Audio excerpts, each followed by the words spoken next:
Today on Ascend, the Great Books podcast, we continue our fantastic conversation on First Alcibiades with Alec Bianco and the Athenian Stranger. Plato is philosophy, and First Alcibiades is one of the best places you could start in your studies on Plato. In the second half, we'll discuss Socrates' teaching on the body and soul, what mirrors the soul has in order to see itself, the slavery of vice, and what we are to make of Socrates' warning at the end. I just want to say thank you again for everyone who's joined us for our launch into Plato. It's been incredibly successful. I'm humbled by it, and I look forward to learning about Plato alongside all of you. So join us today for a fantastic conversation on the final part of First Alcibiades.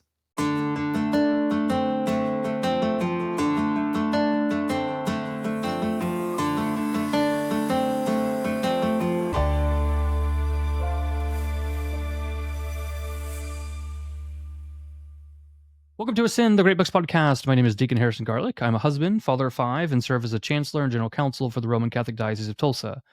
It is a beautiful morning here in rural Oklahoma. If you're new to Ascend, we're a weekly podcast that helps you read the great books. We have many episodes up on Homer, Hesiod, Aeschylus, Sophocles, and more. We can be like a small group for you and your friends. You can read the great books with Ascend.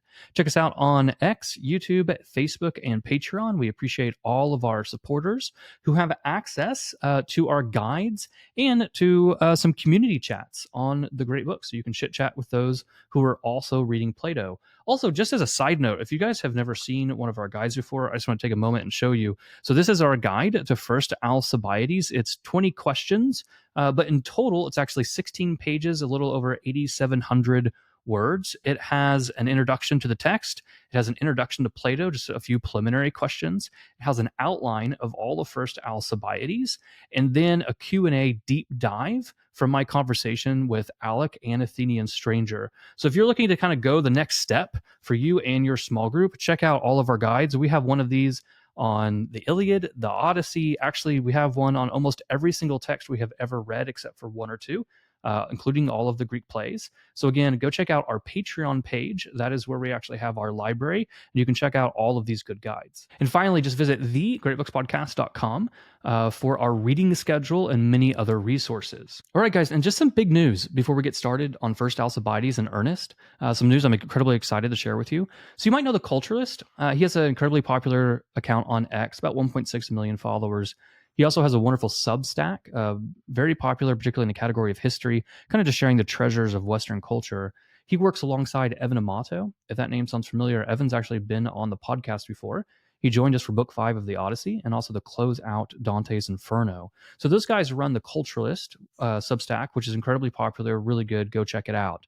But the three of us have decided to come together and launch The Ascent, a new Substack that is going to be focusing on the ascent of the soul to God through all that is true, good, and beautiful. So the Substack will publish 2 articles a week, focusing on kind of the depths of Christian spirituality, on mysticism, on theosis, sanctification. Is it going to be rich? Yes. Is it going to be deep? Yes. Is it going to be in a format, in a language that is easily accessible by everyone? Yes, actually. We're inviting everyone to the table to learn about these great truths, the truths that I'm also discovering that I think are very beautiful and worth sharing. Even if you're not Christian, you're kind of looking from the outside in, this is also for you. And it's written in a way that I think will be incredibly accessible to everyone who really just has an interest in how do they better themselves? How do we have, to adopt Plato's language, how do we have a more beautiful soul? How do we ascend to the divine and make ourselves better and become an excellent human? What does that path look like? What does it mean to climb the ladder of love? So if you're interested in that, go check out The Ascent on Substack. We're actually launching this week. I'm very excited about it. I think it's going to complement what I do here on Ascend and our study of the great books. So if you're interested in that, go check it out. And I look forward to seeing you guys over there as well. But today on Ascend, the Great Books podcast, we are jumping into the second part of First Alcibiades by Plato with Alec Bianco and the Athenian Stranger. So without further delay, let's jump back into the conversation. Yeah, there's a certain beauty here, I think, when you look at the role of the Persian queen in this, that I think merits like more attention. It's something that I certainly want to think about further and even go back and kind of read the symposium. Because actually, and we'll see in this third part, I really thought that there were parts of First Alcibiades that started to fill certain gaps in the symposium in Diotima's Ladder of Love. And so anyway, we'll use that as a segue. So part 2, the rural myth. Part 3, kind of the virtue required. So, I mean, I think a big shift here, right, is that Alcibiades then asks, what kind of self-cultivation do I need to practice, right? So I feel like we've seen Alcibiades, the student, start to push forward. This was really like, this was one of the moments that I laughed out loud the most, when he's like, well, we both need teachers. We both need education, but we're different in one respect. It's like, oh, well, why? Well, your teacher was Pericles. Oh, well, who's yours? God. Like, you mentioned earlier that you have to laugh, and I really enjoyed it. Like, it was just really funny. Like how like Alcibiades is going to take that. I thought it was interesting, as you mentioned earlier. Is the scoffing kind of after that another sign that Alcibiades is impious, that he doesn't believe that. And I'm assuming you can tie that back into his own historical biography, right, of the impiety that he's accused of before the military expedition down into Sicily, correct? Was it Sicily? Yes. And so I want to think about that more, the idea that Alcibiades is kind of has a default impiety about him. But I think we kind of move then into one of the most important parts of the text, because I think we're finally starting to, since Alcibiades is open, he's starting to be able to be receptive to certain principles. And so Socrates, this is at 129a, right? He says, well, if we're going to cultivate ourselves, if we're going to do this, right, we must know ourselves to cultivate ourselves. And so we're kind of getting the first inklings, the first ripplings of the principle of know thyself. And I think it was really interesting, particularly coming from a Christian tradition, a Catholic tradition that's very downstream of Thomas Aquinas, which is then very downstream of Aristotle, and man is a composite creature. I thought it was really interesting to read his argument of what is man. Right? Man can only be one of these three things. He can either be the soul, the body, or body and soul. And he seems very much, if I understood correctly, to land very much on man as a soul, right? He has a body, but it's like something that belongs to him. It's not an essential part of who he is. And it's interesting, I think, from the Christian tradition, I think there's certain ways in which that can just be set aside and been like, oh no, we're composite creatures, we're body and soul, etc. But then there's other ways that I think that statement really has to be taken seriously. That I think that Plato, in a lot of ways, I think Plato, how do I phrase this? In a lot of ways, Plato seems to somehow intuit what man is like in his like glorified state more than what he is like on this earth, if that makes sense. And what I mean by that, because that's kind of vague and broad, what I mean by that is, it's easy just to denounce this and say like, well, no, man's a composite creature, we're body and soul. But really, the soul is that which is essential, right? Like if you're going to choose a good between the soul and the body, right? If they're competitive, you're going to choose the good of the soul every time, hopefully. Actually, sometimes you deprive your body of certain goods for the sake of your soul, right? There's a time in your existence in which you will be simply just a soul, but never a time in your existence that you will simply be a body. And then, even in like the beatific vision, like, so we talk about like the end of man in his glorified state, like we have a body, like that's very clear, but even the beatific vision is not mediated by the senses. So like here in this life, like all of our knowledge seems to come through the senses, if you follow kind of Aristotle and Aquinas. But if you follow Plato and his understanding of like, no, it's really the soul, it seems that he kind of intuits man's glorified state because the beatific vision is given directly into the soul. It's not mediated, through the eyes or through the senses, through the body at all. Because we don't want to have, not to get like too off track, but in the beatific vision, you want to experience God. You want to have an intimate relationship with him. And so you don't want to have an idea of God. An idea of God is a mediation between you and God. It's your idea of God. You don't want that. What you want is God. So in the beatific vision, what ends up happening is that you don't have a phantasm or an idea of God. God himself enters into your intellect, into your soul.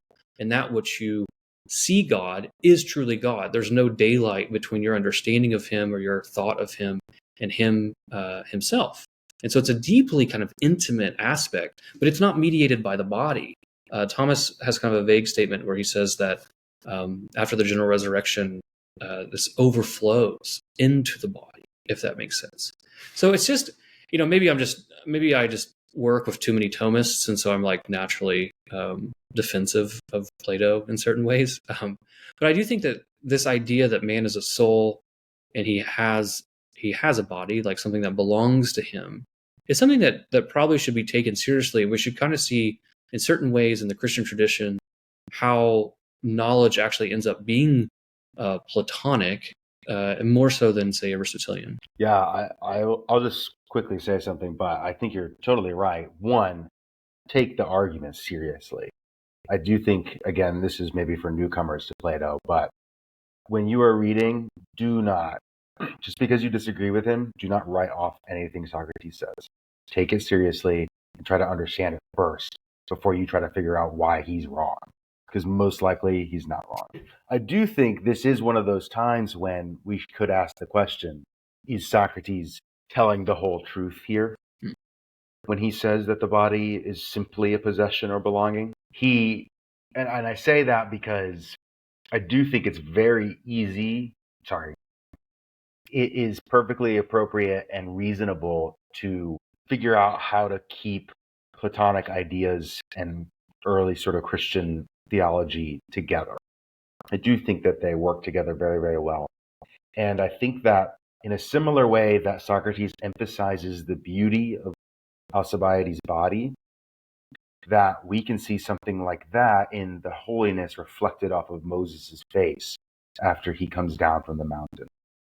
That the physical body can reflect and embody the nature of the good. I think Socrates is very much willing to admit of something like that. However, in this particular dialogue, Alcibiades cannot hear that. He needs to hear something else. That's what I would offer. So maybe to simplify this, or to kind of dumb it down a bit, are you setting forth that Socrates might be emphasizing the soul over the body in this particular dialogue as a counter to Alcibiades' pride, which is very much rooted in his body? That the thing that he takes pride in is not even truly himself? Like, is that another? Yeah. Is it kind of a pushback against his pride? So we might even intuit that Socrates is emphasizing one over the other for a particular rhetorical effect here. I think that that's a reasonable way of reading this. And I do think that there's merit to that Socrates does that sometimes, where he'll sort of overemphasize something. I think, like, for example, in 127b,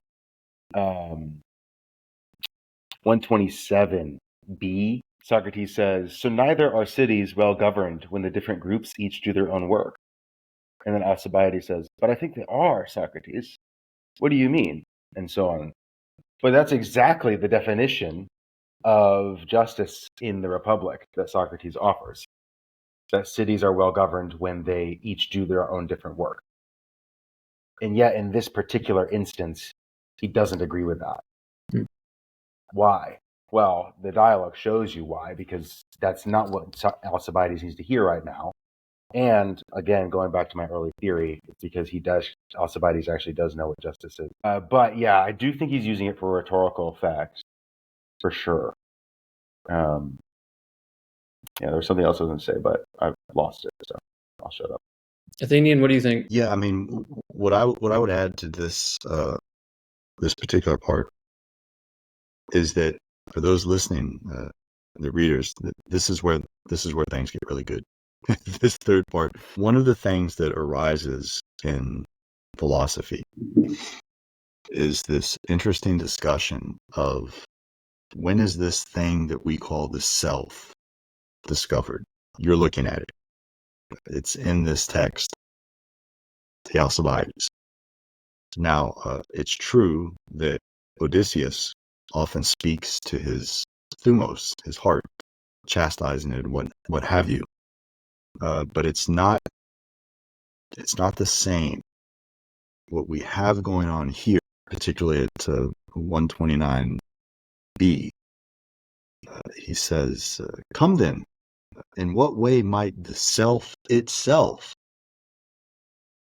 The Greek there is interesting because it's our word auto. And remember, what was said of Alcibiades at the very beginning was that he believes himself to be wholly independent, self-sufficient.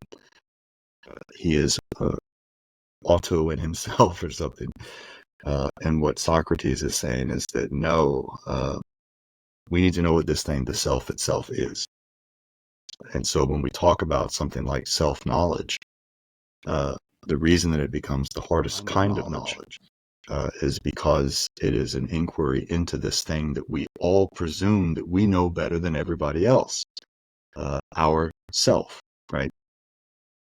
And so it's just incredibly interesting, or fascinating, at least it should be, for how it is that this self arises. And then, of course, we're going to get the imagery of the eye of the soul looking into the another's eye. Now, that, of course, is going to become very famous with Aristotle and his account of friendship, and the self or the friend as a second self.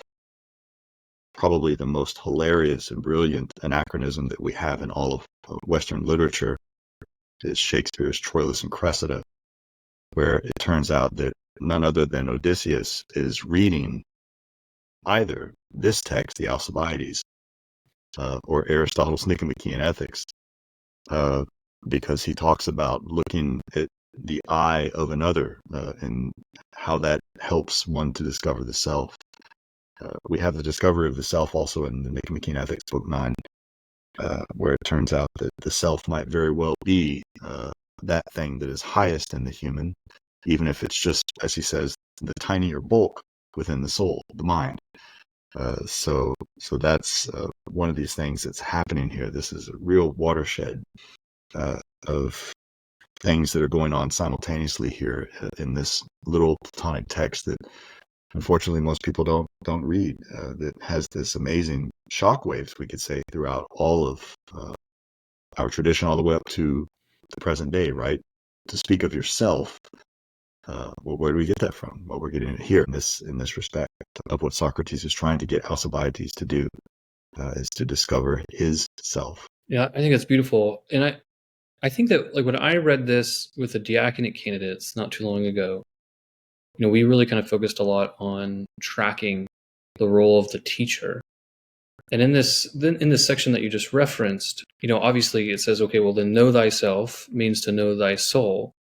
And then it pivots, though, and it says, Socrates, isn't leaving because he loves Alcibiades' soul, and that the teacher is the lover of the soul, right? The teacher wants the soul to become beautiful. And this goes into that conversation about education. That education is trying to lead kind of one's eros, his erotic appetite, into satiating in beauty in an ordered and proper way, right? What is truly beautiful? How do I engage what's truly beautiful? How's that beauty then ordered in my own life, both in my soul and the world around me? And I just, you lamented, Stranger, about people not reading this. And it's just really hard. I know I'm preaching to the choir here because I know you've done a lot of work on like technocratic things. But think about how we think about education, right? It's just like the transference of data. Like I just give you data and you kind of learn it, and that's what education is. As opposed to the picture of education here is that the teacher is the lover of the soul. The teacher wants the soul to become beautiful. He's very clear in the Republic, right, that virtue is a certain beauty and health of the soul, right? So the teacher wants the student to become virtuous, to have a beautiful soul by pursuing beauty.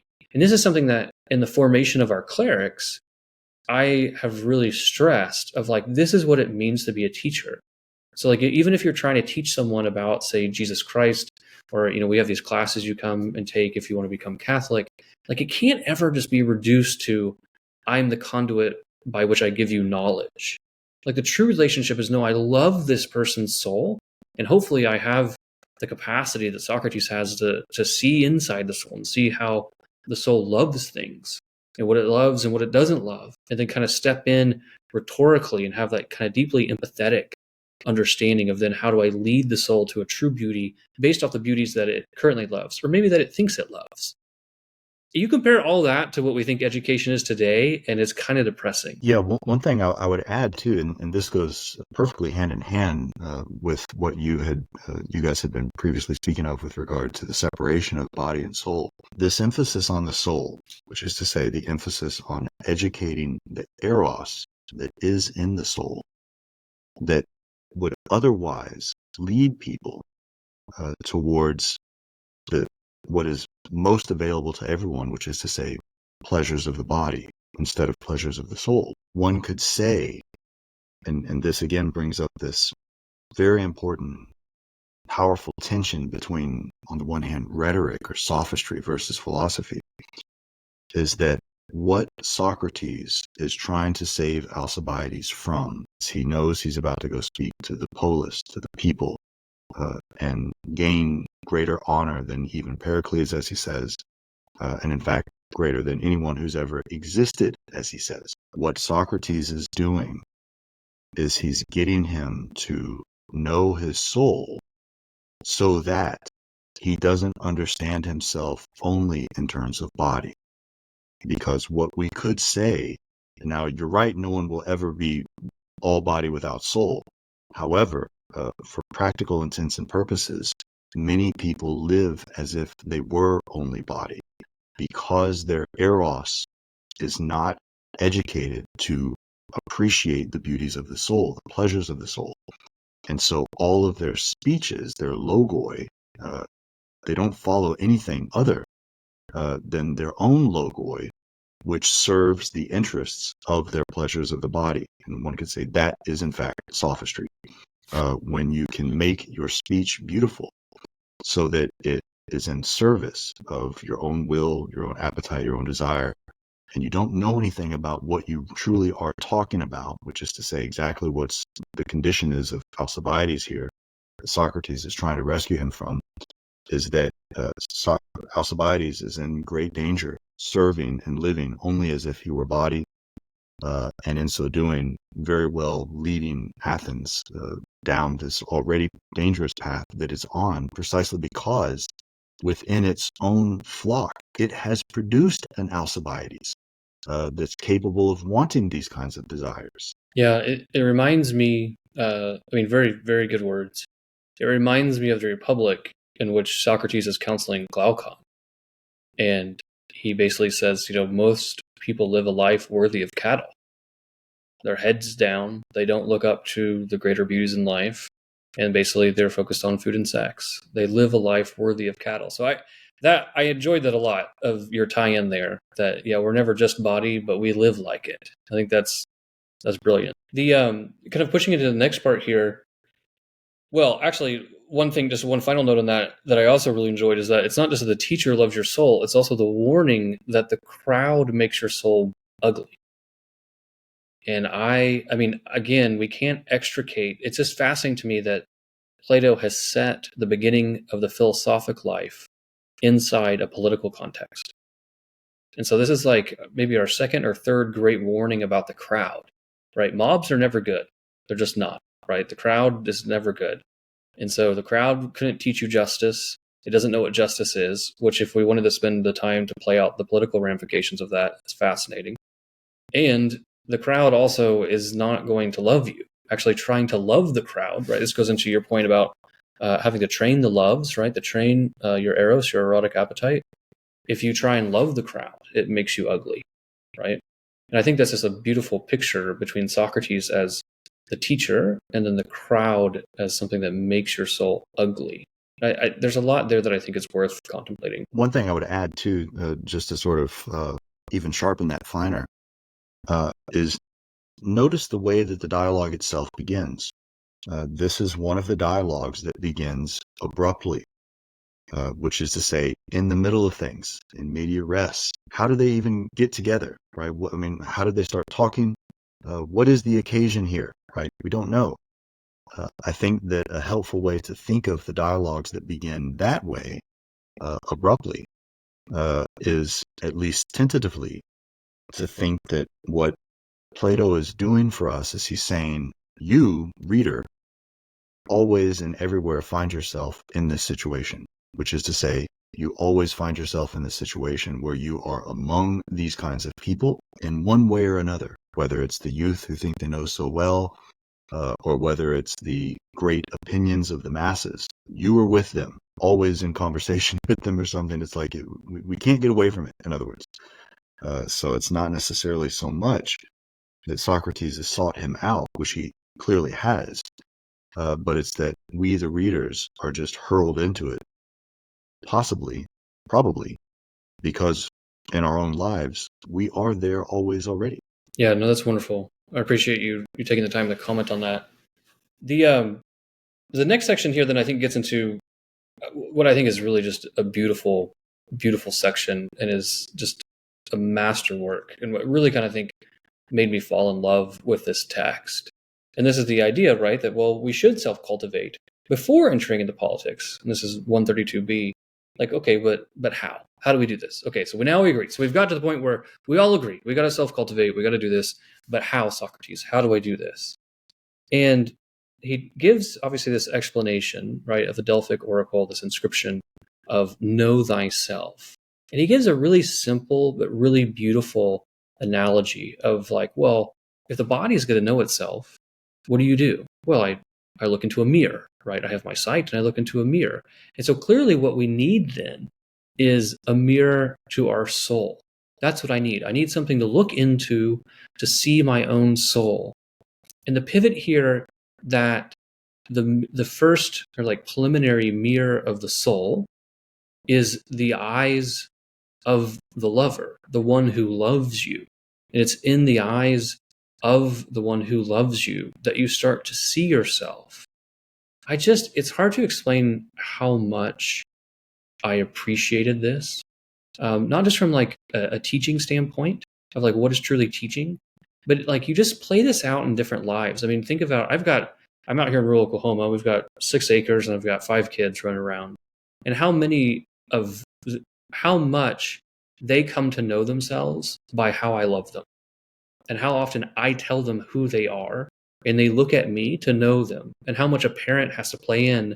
And so you see this like in all these relationships that we have in our life, that a lot of how much we look into the eyes of someone we love that hopefully also loves us, to tell us then who we are, right? You see this not just in like at least the way I took this is, it's not reducible to simply the student-teacher relationship, right? You see this with parents and children. You see this in the relationship of marriage. You see this relationship of just friendship, right? That the eyes of the one who loves you is a mirror to your own soul, to allow you then to cultivate a beautiful soul, to cultivate virtue.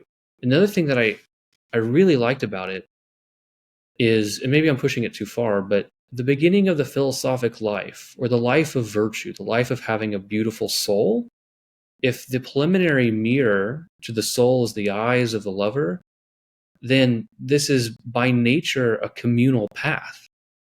Like it's a path that we actually have to help each other on. I'm not a Descartes scholar, but it really hit me when I read this, how different this is than Descartes' meditations. Like when he wants to know himself, what does he do?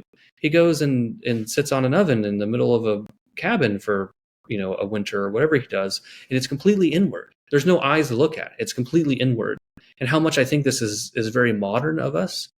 But here in Socrates, it's the eyes of the beloved or the lover that start to let us know. And it seems to me that then implicitly is that we're communal creatures, we're social creatures. We're actually on this pursuit of truth together, and these relationships in which we have this kind of reciprocity of looking each other's eyes, of those who love us and those whom we love, is a pursuit then of beauty itself. And it's hard to explain how much I really appreciated this path. This very small, but I think very potent passage. Yeah, one of the things I like to tell people whenever I'm discussing this aspect of the role of looking into the eye of another is, and because this is what we have to keep in mind. This is fundamentally the role of eros in philosophy. So we're working on 2 planes here. I mean, there's the love one has, for instance, between the lover and the beloved. But then there's also, in the higher respect, the love of the philosopher for wisdom, or as he's going to say or conclude here, turning to the divine. There's a wonderful passage. It's a rather long poem by A.E. Housman, where he says at one point, the stanza is, he says, "Look not in my eyes, for fear they mirror true the sight I see. And there you find your face too clear, and love it and be lost like me."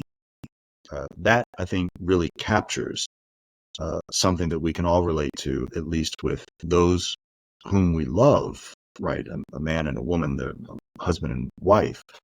But it also at least approximates or has a kind of reflection of the same kind of love that the philosopher should have towards self-knowledge and towards virtue, excellencies, human excellence, in the noble sense, right?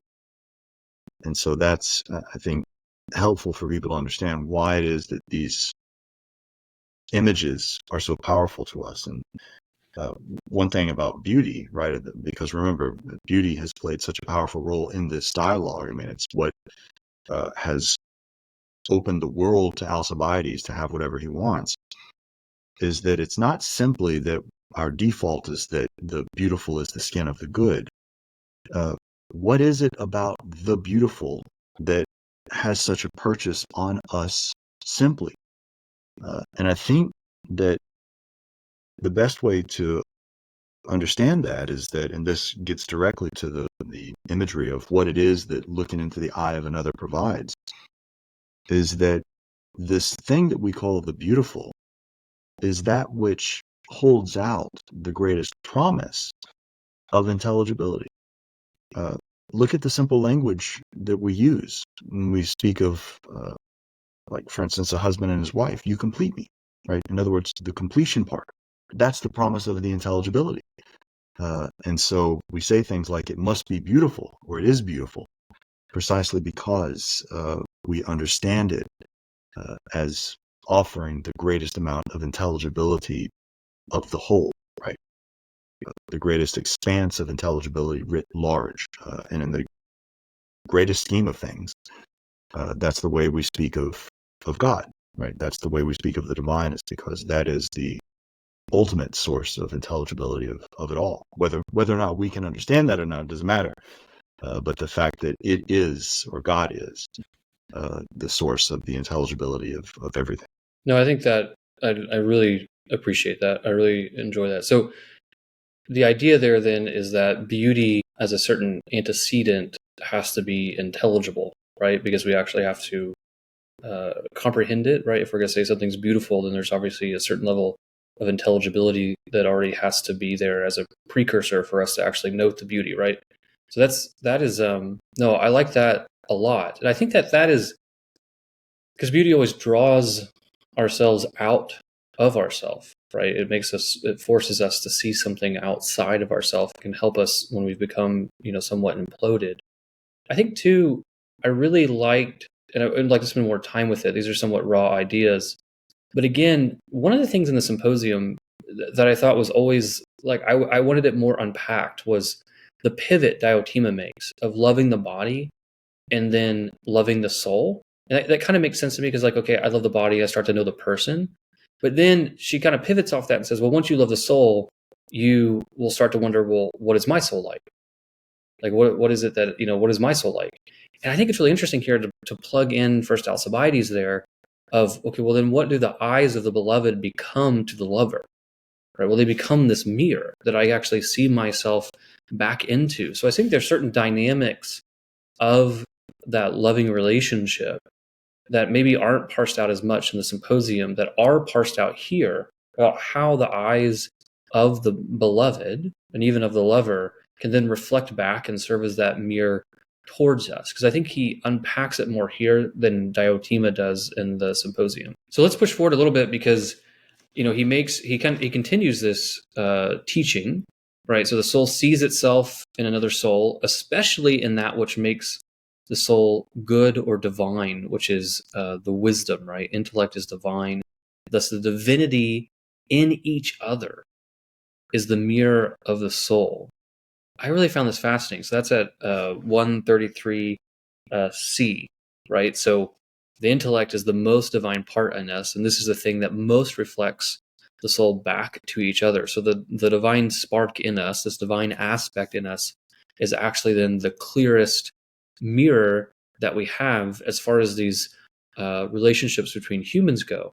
And then there's a step forward here, which, in the Hackett version is footnoted. And I think in the Carnes Lord version has like a certain bracket on it. That then the step beyond that of what is the greatest mirror for my soul is not simply the wisdom, which is the divine aspect in the beloved or in the lover, but actually is in God himself, right? God is actually then the greatest mirror that the soul can have. That in my relationship with God, if I come to know him, right, and to see him in that analogy, then he reflects my soul back to me. And this is really, I mean, is this not what Socrates is trying to say has happened to him, right? Because God has been his teacher.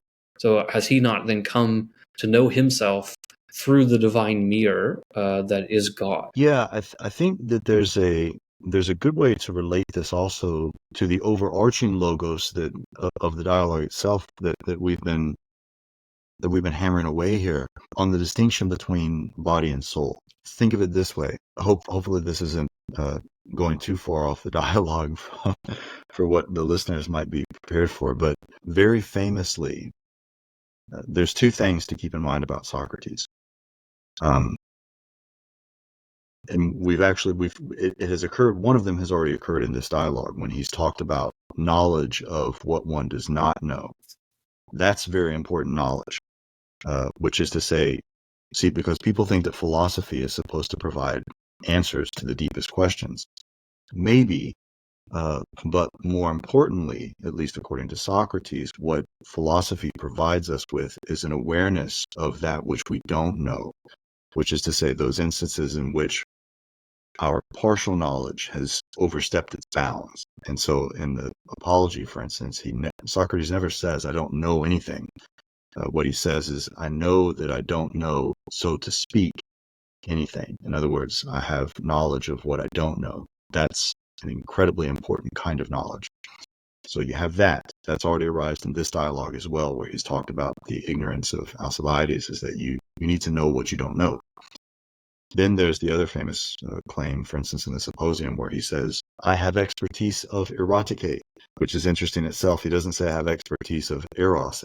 He says I have expertise of erotike, which is the erotic art. How is eros an art? Well, I think that's Socratic dialectic here.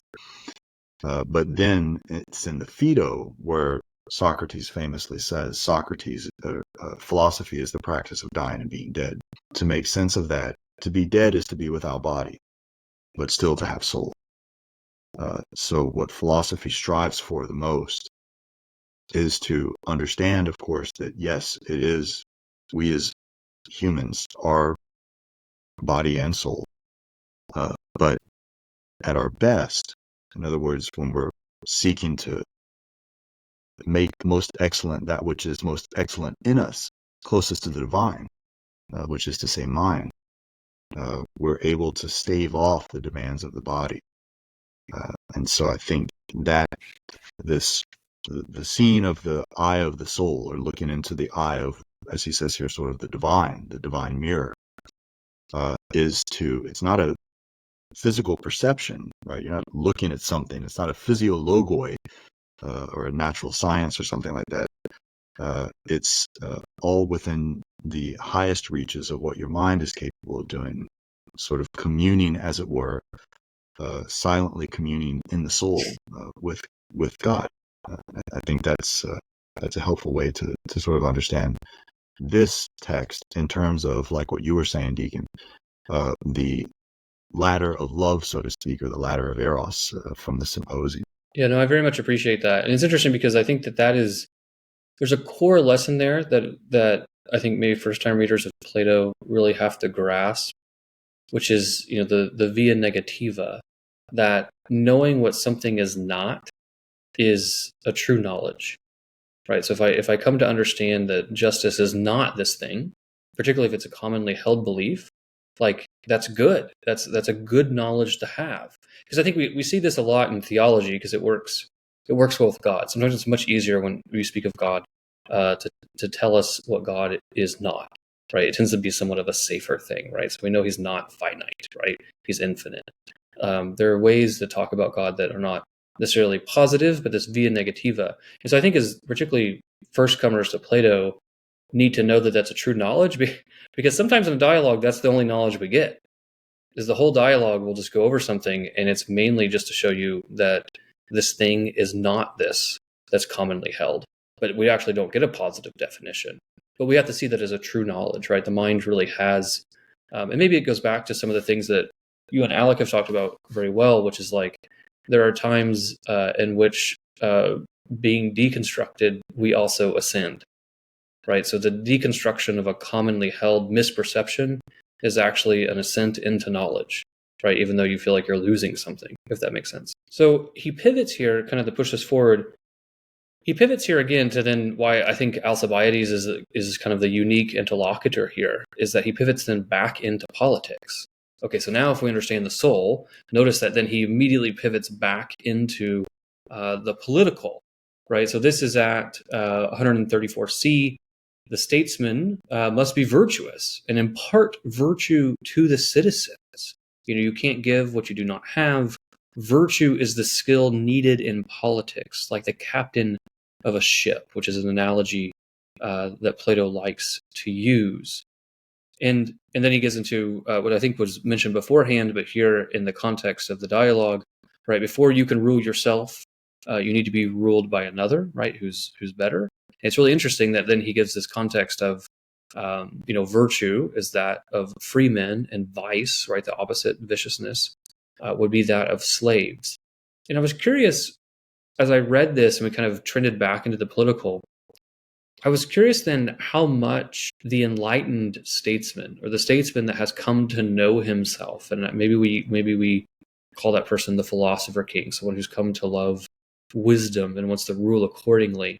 I'm interested in how much that person then becomes a mirror to the populace as a whole. So if the philosopher king actually can take control of the polis, and then actually wants to instruct his populace in virtue, right, which is something that was deprived of Alcibiades, then how much does the philosopher king then serve as a mirror to the souls of his people, to try to get them to know themselves as a people group and then grow into virtue? And I'm not saying that the philosophical life is egalitarian, but rather that everyone would know themselves proportionately as they can, or this is an intent, a political intent of Plato's that we really don't see anywhere else, right? The political ruler would want the subjects to know themselves. I don't know. This is something that I was kind of wrestling with as he transitioned from the mirror of the soul to the role of the statesman. Yeah, I think that's a really interesting question, a beautiful question even. But I'm going to do something that Johnny's are not supposed to do, but kind of step outside the text for a second. One, I think I mentioned this earlier, but I do think that there's a sort of a trio of dialogues that connect really well together. And that's this dialogue, First Alcibiades, the other one that I mentioned, Rival Lovers. And then both of these lead us into the Charmides, which is a discussion about sophrosine, which is not really translatable into English. It's translated usually as temperance. But I think to your question that you're raising, which is really fascinating. So in the sort of political construct, in the Charmides, Socrates is talking to Charmides and Critias or Clinias. I can't remember exactly. They're both relatives of Plato, and they were both involved in an insurrection and eventually died, taking over, becoming tyrants in Athens. And then the democracy again eventually was restored. And I think, again, the point being that they are very, very closely connected here. Like what Socrates is trying to get Alcibiades to see and what we see later in this other dialogue, Charmides, is, in the historical context surrounding that, I think kind of sheds a lot of light on this. That Socrates is, and then again, going back to Stranger's, I think, very beautiful point, the urgency now, right? He's a few days away from addressing the city. That Socrates is trying to ensure that Alcibiades can exercise self-control, but that ultimately, in order to do that, it needs to come from within. And I think he's laying the groundwork for that earlier on in the dialogue when he has this kind of weird back and forth where he's like, well, who says the answer, you or me? Well, the person who says the answer, right? And he has this sort of weird interaction with Alcibiades that feels like me talking to one of my toddlers a little bit. But that's what he's trying to do that. And I think that that's sort of the word form of what Socrates is trying to get him to see now towards the end, that you need to take responsibility for your actions. And in order to do that, you have to know who you are. And in knowing who you are, you can better take responsibility for your actions and do better actions. And so sort of the wisdom and self-control, self-racine, comes downstream from this knowing thyself that he's trying to get him to see. I think that's very good.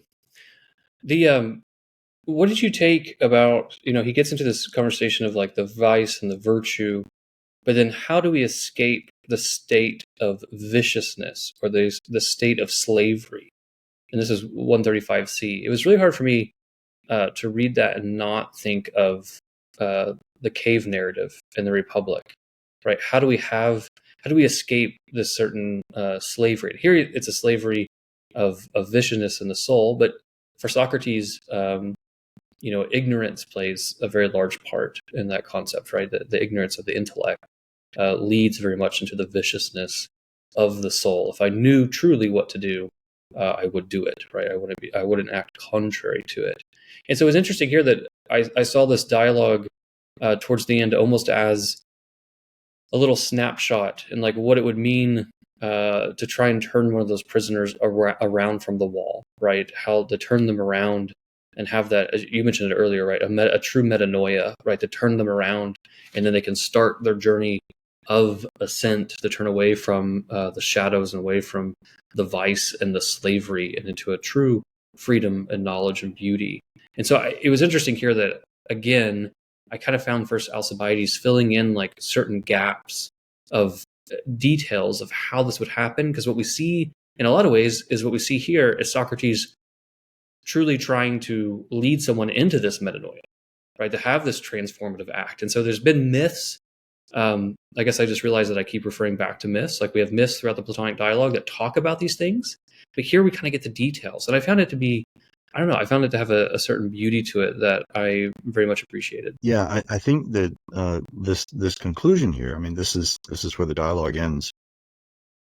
What he's done is he's put the cap on, sort of like what he says in the Gorgias is to put an end on things, right? To put a head on the logos of what began much earlier on in the dialogue. I mean, what we need to understand is that he's flattering Alcibiades' vanity, right? He starts the dialogue by saying, "I'll help you become master over everyone," which we all know is tyranny, based solely upon, again, whatever our whims or own desires are.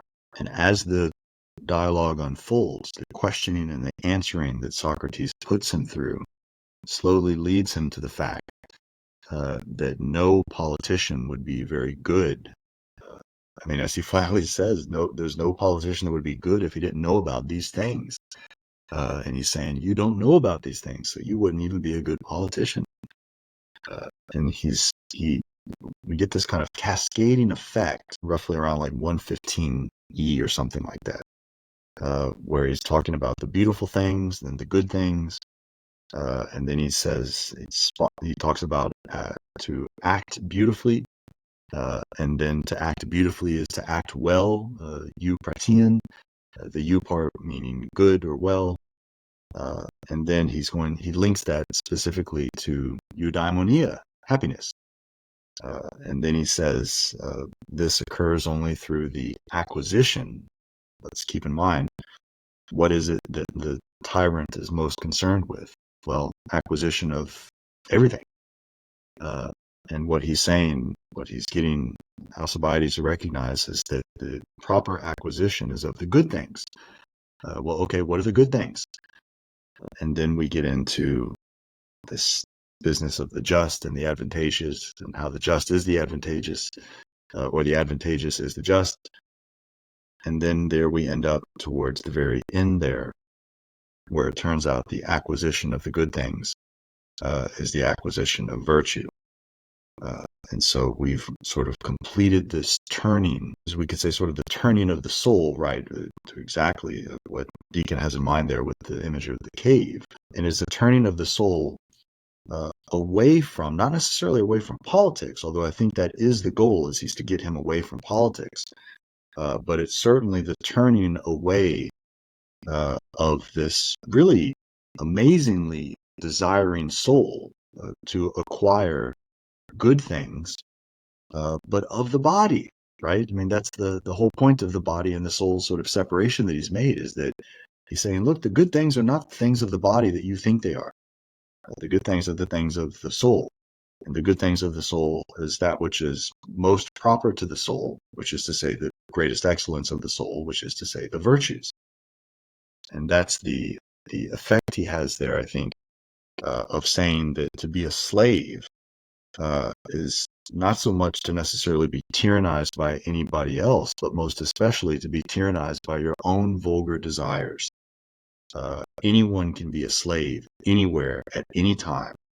Doesn't matter if you live in the freest country in the world. What we're seeing about this world in which we live, people are, for all practical intents and purposes, slaves to, unfortunately, the most base desires. And to affect all of this, which is crucial, I think, is to somehow get Alcibiades to have a recognition of the divine, of piety, because none of that was mentioned in anything that Alcibiades himself said. It's Socrates who has to really bring it into the discussion and hammer away at it. Because, I mean, obviously, I think the greatest of all tyrannies is for man to want to be the divine. And what Socrates is saying is that you need to submit yourself to the divine. You are not the divine. You're not even remotely close to it. Not even these great princesses of these great Persians that you have such great respect for would even want to be your lovers. That's how far away from all these things you are. Yeah, it's amazing how well that tracks with St. Paul. That sin is slavery, right? It's this wonderful, this like, you have this like very clear pagan antecedent to that idea. Also, I mean, not to put anyone on the spot, but does Plato use the term metanoia in his dialogues to actually describe when these people turn or there's a transformation? Because St. Paul will use that in the Greek. He'll talk about a metanoia very clearly in the New Testament. But do we know if he actually uses that term in his dialogues? I don't have a text in front of me to ask like the specific one, but I guess what I'm asking there is like, is that a word? Do we know if that's a word that St. Paul like adopted uniquely, kind of like he did agape, and he kind of has a new meaning to it? Or was this metanoia turning something that actually he's receiving because it's downstream from the Platonic tradition? Does anyone know? Well, I know that the Greek word that Plato Socrates uses for the turning of the soul in the Republic is always a periagoge. And so it's that sort of turning that way of it. It might be the case that he does use something like metanoia. I'm not sure, though. This is one of those things where it's sort of like looking for the word conscience. You got to do a word search for it and then find out if it's used in the same kind of way that it's used subsequently. Yeah, no, I appreciate that because it just seems to fit really well, but I want to be sensitive to what's truly Platonic and what is truly St. Paul, and whether these are conceptual overlaps or also linguistic ones as well. So no, I think that's pretty good. So what do we think about the ending? like this final. And we talked about this thing kind of bookends in the political, right? And so we've had this, like, really what's been beautiful. We've had a beautiful transformation. Alcibiades is like, I'm going to self cultivate myself in justice, right? He is. I guess maybe for first time readers of Plato, we should probably mention that not all the dialogues end with Plato's or Socrates' interlocutors being like, "You're absolutely right. I'm going to turn my life around and like change." Right? I mean, first Alcibiades. I think one of the reasons that it's presented to the students is because it's almost, it's almost like the perfect or unique pattern of like the student actually, does actually turn around and does actually make a transformation, because that's not always normative in the text. But then we end on a down note, right? Socrates warns the city will try to get the best of both of them. And we know historically that Alcibiades is condemned to death. I mean, it depends a little bit on how you read his bio, but like a lot of people read that, he is betrayed by the city, right? That they're going to condemn him to death. They try him in absentia while he's gone, and so he defects. And so I think they condemn him to death twice, because I think later when he's advising the Spartans and they find that out, they confiscate all of his property and condemn him a second time, if I remember correctly. So Alcibiades is condemned to death by the state, and then also famously Socrates is condemned to death by the state, and probably Alcibiades had something to do with that, right? As kind of the exhibit A in corrupting the youth. So what do we take of?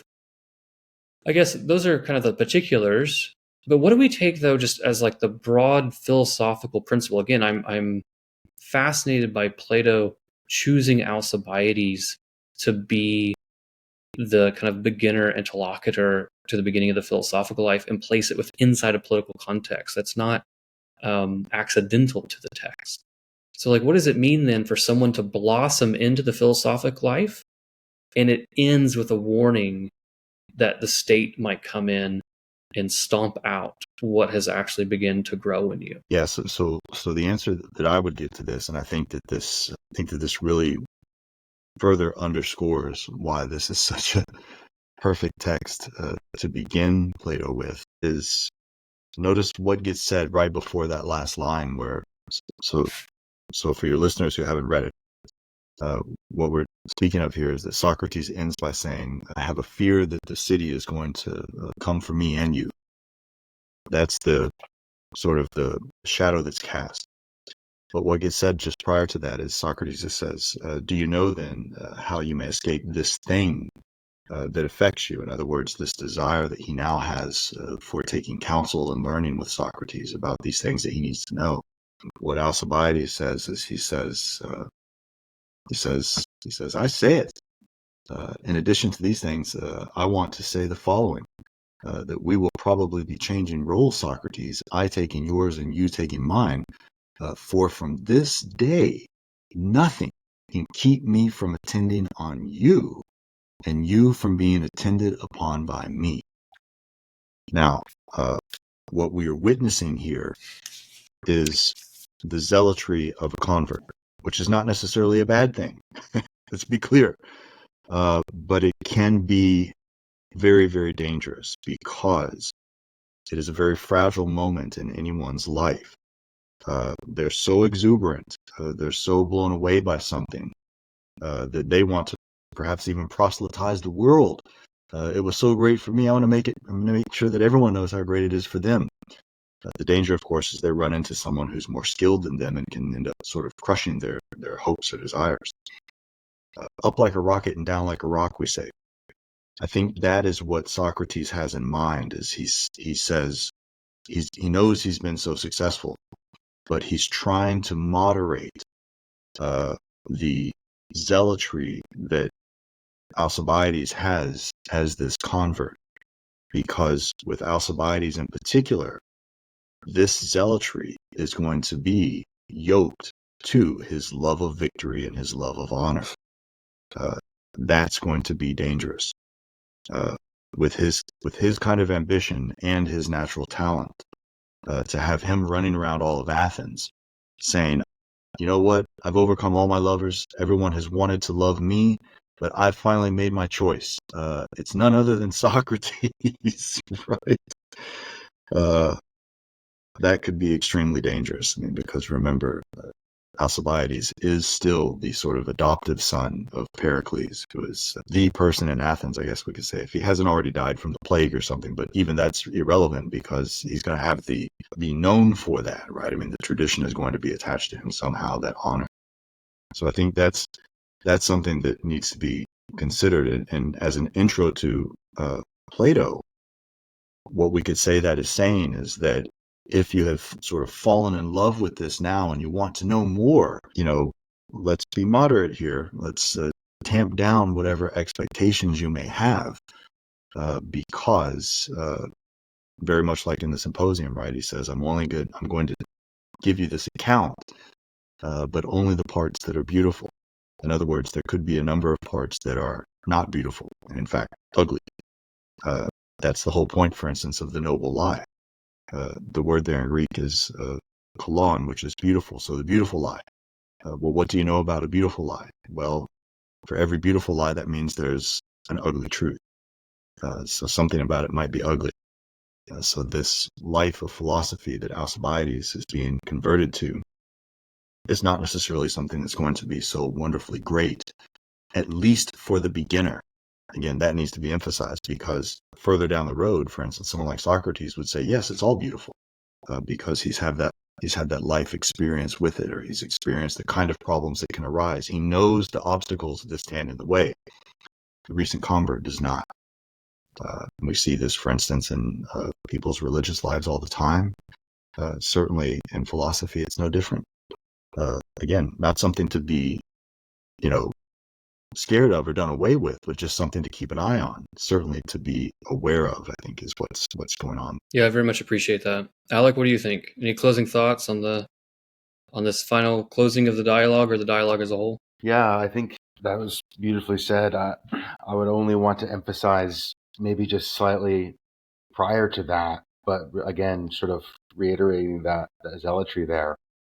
I think Alcibiades sort of fails the last lesson in, what is this, 135D.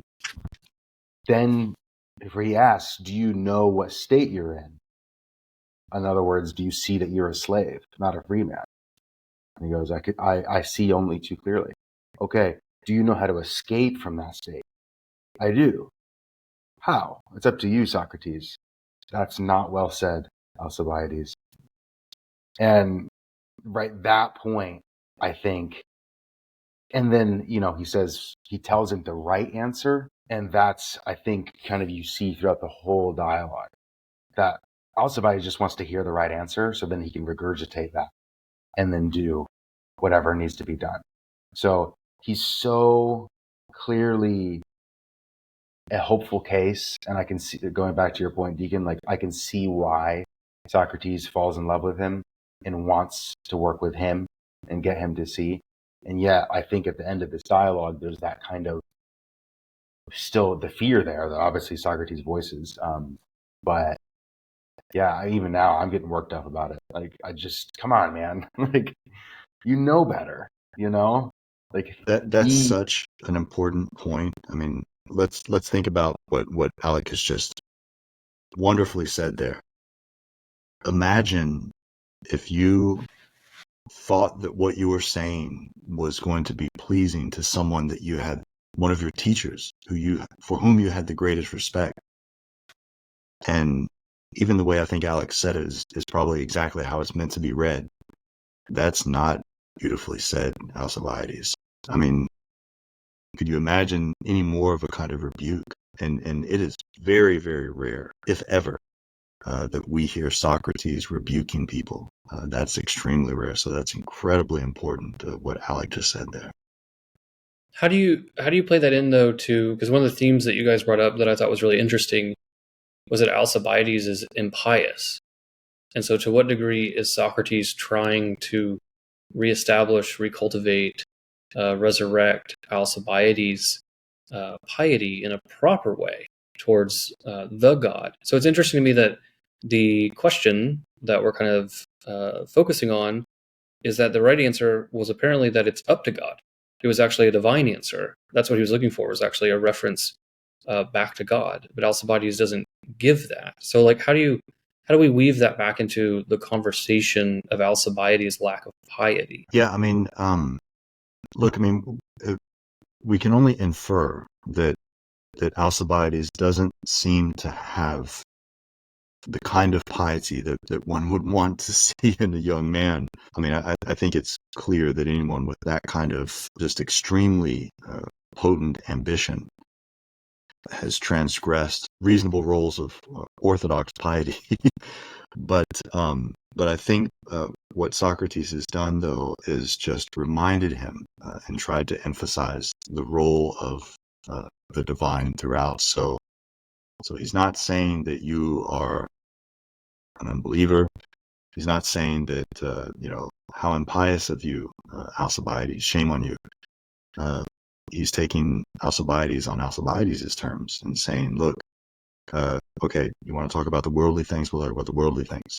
And oh, by the way, let's not forget about the divine along the way. No, very good.